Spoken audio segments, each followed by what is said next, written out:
Invalides, 3 millions de blessés, des centaines de milliers de veuves et d'orphelins.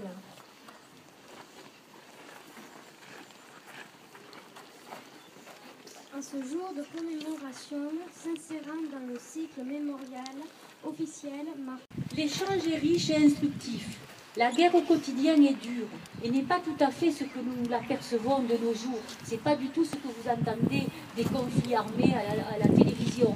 Elle est de notre nature. Elle est celle vécue par deux hommes simples, deux paysans qui sont loin de chez eux et qui ont été séparés car ils ne sont plus dans les mêmes unités de combat. Ils vont donc se parler librement. Et j'ai plus appris de ce lien que ce qui est dit dans les cartes postales dont je vous parlais tout à l'heure. J'ai découvert le mental fort de deux hommes qui étaient fiers de défendre la France, qui étaient sans critique par rapport à leur mobilisation. Mort pour la France. Espalac Hugues Alfred, mort à 35 ans, le 28 novembre 1914 à Gernico. Mort pour la France. Rivière Toussaint-Pierre, mort à 34 ans, le 3 décembre 1914 à Beuville. Mort pour la France.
Même sans trompette.